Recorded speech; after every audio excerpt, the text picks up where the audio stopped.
Selamat merayakan Natal Tuhan Yesus Kristus. Boleh silakan duduk. Oke, thank you.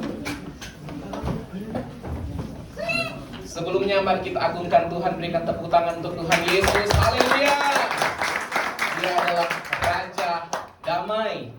Dia adalah sumber kekuatan kita. Sekali lagi selamat Natal. Tuhan Yesus Kristus, Dia hadir di hati kita. Dan siapa yang berbahagia pada hari ini boleh katakan puji Tuhan. Tuhan Yesus baik, amin.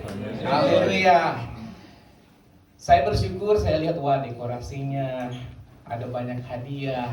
Bahkan tadi saya mau naik ke pentas ya, ke mimbar ini saya bingung mau lewat mana, karena dipenuhi dengan banyak hadiah. Nah, ini luar biasa, adalah pemberian tanda ekspresi cinta hati kita untuk mau berbagi, karena Natal itu juga bicara tentang berbagi cinta kasih bersama. Dan lebih daripada itu, lebih daripada sekedar mewahnya kado Natal, pemberian kita adalah hati kita mau melekat kepada Tuhan dan menyembah Tuhan. Amin. Puji Tuhan. Saudara yang diberkati oleh Tuhan, pada saat ini kita bersyukur karena meskipun di tanah rantau, kita jauh daripada sanak saudara family, tetapi kita adalah keluarga di dalam Tuhan. Dan pada hari ini kita bersyukur karena saya percaya bahwa Tuhan hadir di tempat ini, bahkan di hati kita, dan di sementara melihat mana kerinduan kita untuk bersekutu dengan Tuhan dan merasakan bagaimana waktu Tuhan itu adalah yang terbaik. Amin. Itu sebabnya saat ini saya rindu kita bersama-sama akan membaca dan merenungkan firman Tuhan sebagai berita Natal, dan terambil di dalam Lukas pasal 2 ayat 15 dengan tema khotbah pada saat ini yaitu God's perfect timing. Boleh kita bacakan bersama-sama ini dengan kompak ya. Sebelumnya judul khotbahnya God's perfect timing. 1, 2, 3. God's perfect timing. Waktu Tuhan itu adalah sempurna, tepat, karena Dia mengasihi kita. Amin. Saudara yang diberkati oleh Tuhan, Natal itu bicara tentang waktu Tuhan yang ajaib, tepat, dan juga sempurna. Kita baca di dalam Lukas pasal 2 ayat 15 terlebih dahulu. Bisa nampak ayatnya? Ya, satu ayat saja. Ini kisah bagaimana ketika Yesus terlahir di Bethlehem, kemudian ada orang-orang yang dikhususkan oleh Tuhan boleh menyaksikan bagaimana kemuliaan Tuhan hadir lewat kelahiran bayi Yesus pada berapa ribu tahun yang lalu. Lukas 2 ayat 15 kita bacakan bersama-sama dengan iman. 1, 2, 3. Setelah malaikat-malaikat itu dan kembali ke surga, gembala-gembala itu berkata seorang kepada yang lain, marilah kita pergi ke Bethlehem untuk melihat apa yang terjadi di sana, seperti yang diberitahukan Tuhan kepada kita. Amin. Oke, next slide. Saudara yang diberkati oleh Tuhan, ya, ini saya mau bicara banyak tentang life timing, bagaimana hidup kita itu sebenarnya banyak kali mirip seperti bermain pingpong atau table tennis. Ada yang jago bermain pingpong di sini? Table tennis, ya boleh diadu skillnya, mungkin saya akan kalah ya. Oke, bermain table tennis. Kalau tahu paling penting selain power yaitu apa? Timing. Untuk apa? Memukul bola. Kalau salah timing meskipun skillnya bagus, maka bola pingpongnya akan out, keluar. Seperti itu. Timing yang tepat itu berarti prediksi dan tindakan kita itu tepat atau pas. Ya. Prediksi kita, action kita pas. Kalau salah timing, maka prediksi kita, harapan kita seringkali tidak pas, tidak sesuai dengan tindakan dan apa hasil yang kita rasakan. Ada yang punya pengalaman seperti itu? Kita punya prediksi tahun ini saya mau menabung, save money sekian, tapi setelah kita lihat belum capai harapan. Seperti itulah realita kehidupan manusia. Next slide. Saudara yang diberkati oleh Tuhan Yesus Kristus, Pada waktu berita Natal ini terjadi, maka para gembala, mereka ini adalah gembala ternak, ya. Kemungkinan besar itu gembala domba atau kambing karena paling banyak terjadi di orang Yahudi. Mereka itu sementara mengembalakan, sementara dalam pekerjaan. Mungkin sementara overtime, ya, lembur, sementara capek. Tiba-tiba di dalam keletihan mereka, maka muncullah seorang malaikat yang memberitakan bahwa hari ini telah lahir bagimu juru selamat, yaitu Kristus Tuhan di kota Daud. Dan bukan cuma satu malaikat, pada waktu itu kemudian muncul lagi bala tentara malaikat yang berkata, kemuliaan bagi Allah di tempat yang maha tinggi dan damai sejahtera di bumi di antara manusia yang berkenan kepadanya. Mungkin saat itu mereka kaget, kenapa ada muncul seperti itu? Karena pada waktu itu orang-orang Israel, apalagi para gembala ini, mereka itu bukan orang yang terpandang. Mereka itu orang yang sangat sederhana. Mungkin saja dipandang remeh di kampung mereka seperti itu. Pekerjaan mereka dianggap bukan pekerjaan yang hebat. Tetapi justru Tuhan datang kepada orang-orang seperti ini, yang bukan merasa diri paling hebat, paling benar, tapi Tuhan memakai orang-orang ini dalam pekerjaan mereka yang sederhana. Di tengah kelelahan mereka, Tuhan pakai mereka, Tuhan gunakan mereka untuk menyaksikan berita Natal itu. Dan berita Natal itu juga ada di Emsom, ada saat ini di tempat ini. Tuhan pakai kita bukan karena harta kita melimpah, betul? Bukan karena kehebatan skill kita, tapi Tuhan pakai kita karena Dia mengasihi kita. Dia mencintai saya dan saudara yang percaya, katakan amin. Bicara tentang God's perfect timing atau Natal, maka poin yang pertama, Natal itu bicara tentang waktu Tuhan yang ajaib, tepat dan selalu sempurna. Di dalam Alkitab sesungguhnya ada beberapa kata waktu dalam bahasa aslinya Yunani yang muncul. Ada waktu yang disebut kronos. Kronos itu bicara waktu yang biasa, yang selalu ada, seperti detik, menit, apalagi jam, minggu, bulan, tahun. Kalau saya sudah bilang begini, mungkin ada yang sudah mulai menghitung sudah berapa tahun ada di Korea, atau ada yang sudah berapa bulan ada di sini. Ya, kalau kita menghitung Pak Pendeta, saya sudah 1 tahun 2 bulan, berarti itu kronos. Oke, itu adalah waktu yang terus punya urut-urutan, waktu yang biasa terjadi. Tapi ada yang kedua, yaitu aion. Kata aion itu berarti waktu yang tidak ada batasnya, atau tanpa batas, kekal, abadi. Banyak orang yang mungkin hanya fokus kepada waktu kronos. Jam ini saya mau buat apa? Besok saya mau kerja apa? Minggu depan, next week saya harus menghasilkan apa? Itu penting untuk jasmani kita, untuk keluarga kita. Tetapi jangan lupa, di balik pekerjaan kita, di balik kekuatan kita bekerja di waktu yang akan berlalu ini, ada waktu yang tidak terbatas yang harus kita pikirkan. Lebih daripada masa depanmu, waktu yang tidak terbatas, bahwa hidup ini akan ada batasnya, kita akan mati, betul? Tetapi ada kehidupan yang kedua. Sudahkah saya dan saudara berinvestasi pada hidup, bukan cuma hidup sekarang, tapi memikirkan sesudah kita mati, menghadap Tuhan, maka apa yang akan kita pertanggungjawabkan kepada Tuhan? Hidup bukan cuma bicara hidup sekarang. Jigem bahasa Korea, jigem, ini sudah mulai mahir saya bahasa Korea, meskipun baru tahu isoyo, opsoyo, andeo, ne, sekarang jigem. Kalau tidak salah sekarang, ya bukan cuma sekarang, tapi bicara juga aion, ada waktu yang tidak terbatas, yang kekal abadi, dan waktu itu adalah milik Tuhan. Dan ada yang namanya kairos yang ketiga. Apa itu kairos? Itu bicara periode atau waktu tertentu yang kalau dia sudah lewat, dia tidak akan kembali. Secara sederhana, kairos itu adalah momentum, saat di mana itu kita terjemahkan banyak kali sebagai peluang. Peluang kerja, peluang usaha, peluang bisnis. Banyak kali orang akan berpikir kalau peluang itu datang, dia tidak akan kembali kedua kali. Saudara ada di Korea, Kita manfaatkan waktu peluang Kairos ini, kita bekerja, amin. Ya, jangan cuma sia-siakan uang kita dalam hal yang sia-sia, betul? Ya, kita bisa nikmati jalan-jalan dan sebagainya, tapi ingat, waktu kita ini tidak akan kembali.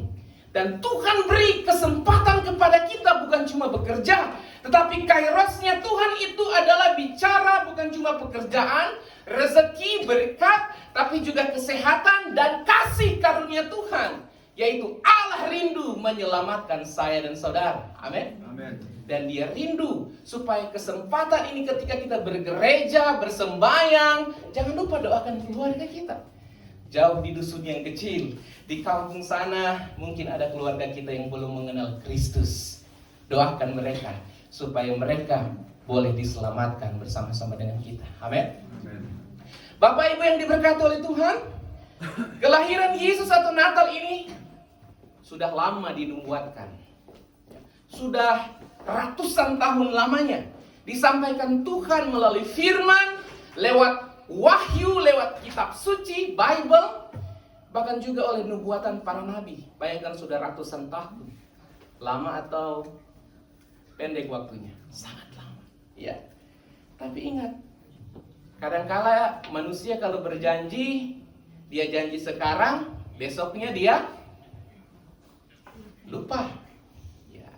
Coba kita introspeksi diri. Oh, jangan-jangan ada janji saya kepada istri saya yang belum saya genapi.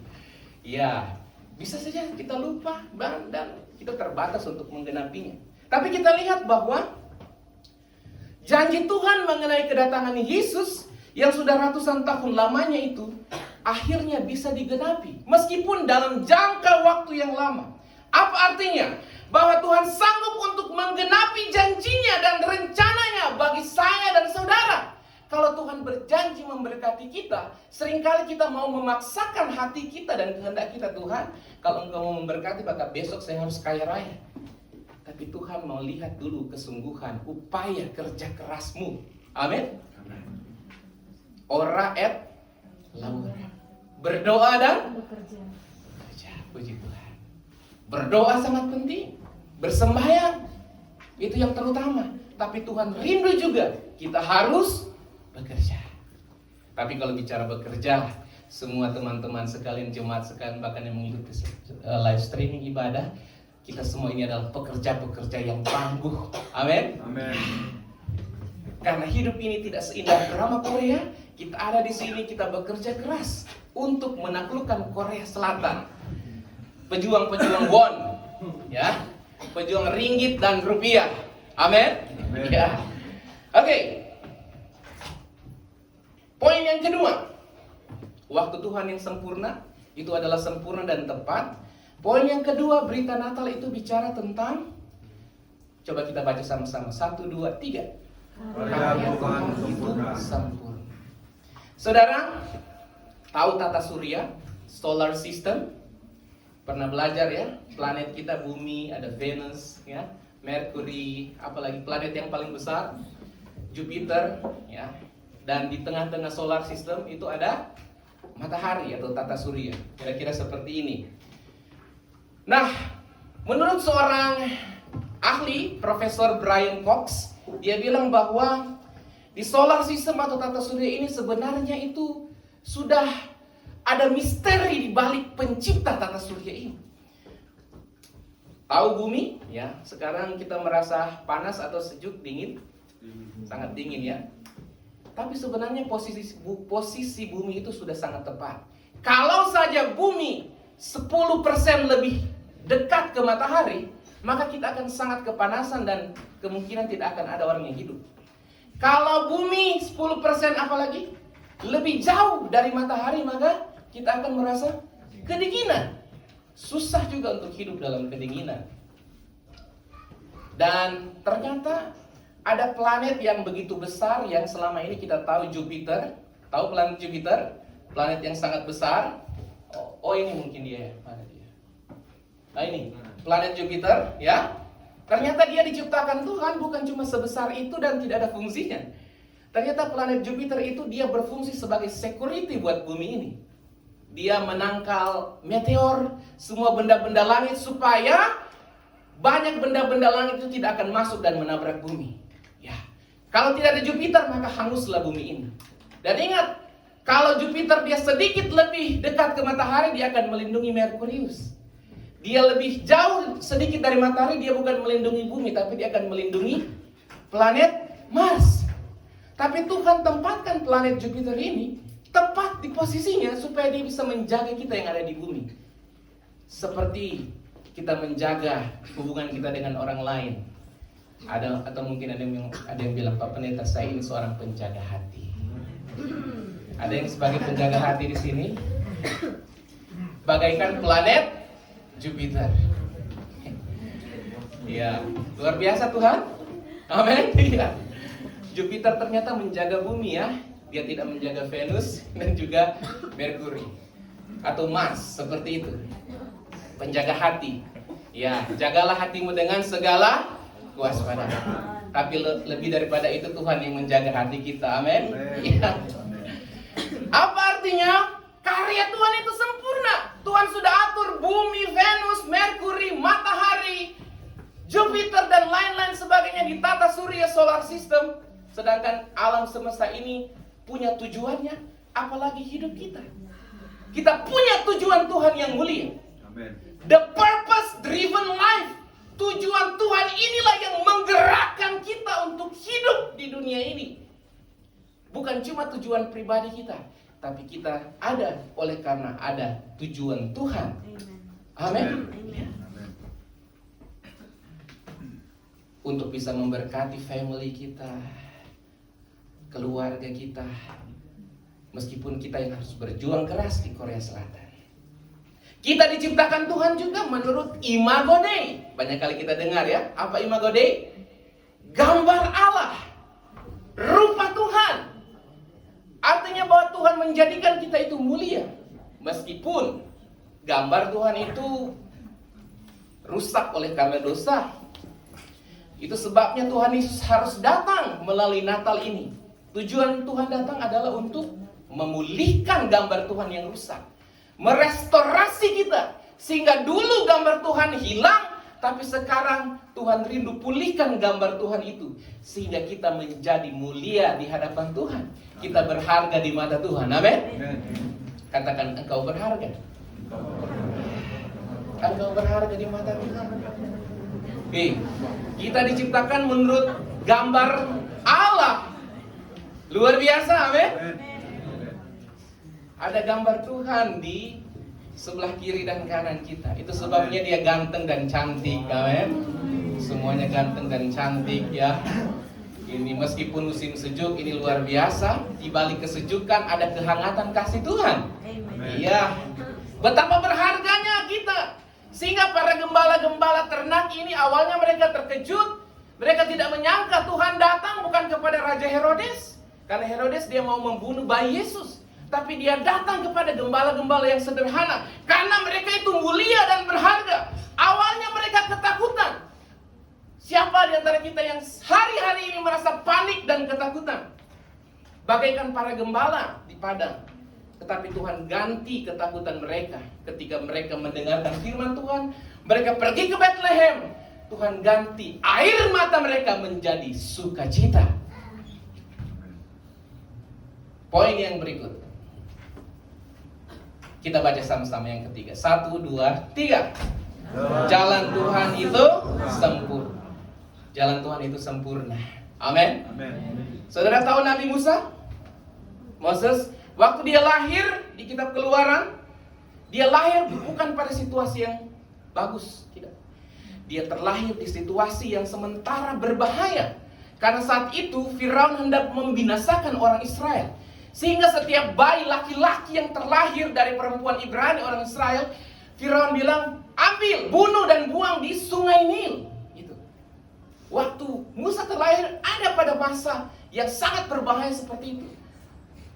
Di dalam Keluaran pasalnya yang 1 ayat 22, bagaimana Firaun menyuruh orang Mesir supaya membunuh bayi-bayi Ibrani, dibuang di sungai Nil. Banyak yang menderita dan harus mati di sungai Nil. Tetapi Musa, waktu dia terlahir, ibunya panik. buang. Ibunya buang di mana? Di sungai Nil juga, di sungai yang sama. Mungkin ibunya berpikir bahwa bayi itu akan mati. Tapi ingat, di sungai Nil ada banyak mara bahaya yang terjadi, banyak bayi yang mati di sana. Ketakutan terjadi. Tapi di sungai Nil yang sama Tuhan mampu menolong Nabi Musa. Sehingga dia berhasil ditemukan dan diangkat anak oleh putri Firaun. Saudara yang diberkati oleh Tuhan Yesus, Tuhan sanggup untuk mengubah tempat dan situasi yang mungkin berbahaya buat kita. Bagi orang lain itu berbahaya. Tapi kalau engkau ada di dalam Tuhan sama seperti Musa dan keluarganya, Tuhan sanggup mengubahkan sungai Nil yang berbahaya menjadi berkat buat Nabi Musa. Demikian kita yang ada di Korea. Amen. Mungkin berbahaya, mungkin susah, tapi Tuhan sanggup mengubahkan tempat kerjamu menjadi tempat berkat yang berkelimpahan. Yang percaya katakan amin.